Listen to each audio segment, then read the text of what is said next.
जय मिथिला जय मैथिली। अहाँ सब ला एगो भगवती गीत लऽ के एलहुँ हन। निवेदन हुनका से जे एखन धरि चैनल के सब्सक्राइब नहीं केलहुँ ओ अवश्य करू। गीत नीक लागे तऽ लाइक कमेंट सेहो करू, एहिसँ हमरा आरके प्रोत्साहन भेटतै। और सुनै छी।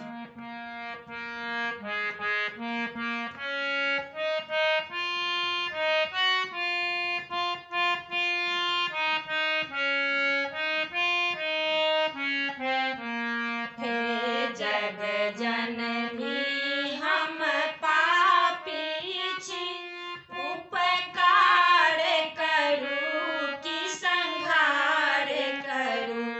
हम अहाँक शरण में आयल छी, विनती हमरो स्वीकार करू। हे जग जननी हम पापी छी।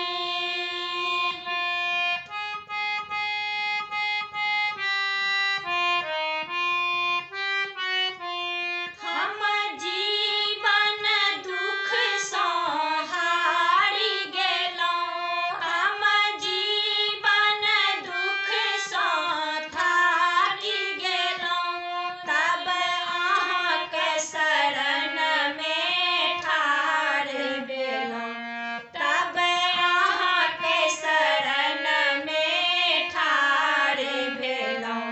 हम डूबि रहल छी बीच भंवर, हम डूबि रहल छी बीच भंवर। हमरो नावक पतवार धरू। हे जग जननी हम पापी छी।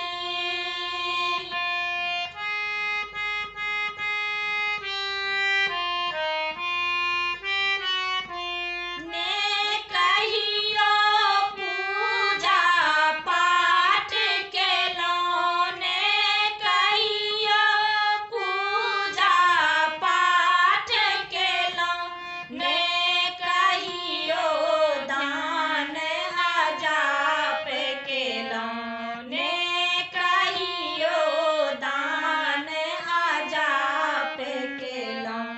हे पतित उद्धारिणी अम्बे माँ, हे पतित उद्धारिणी अम्बे माँ। हमरो नावक पतवार धरू। हे जग जननी हम पापी छी।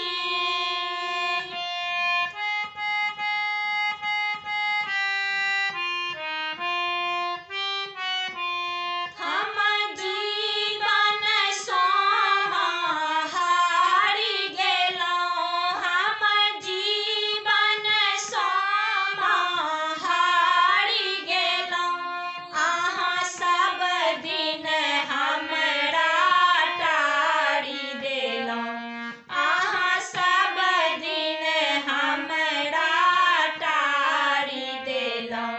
हे अधम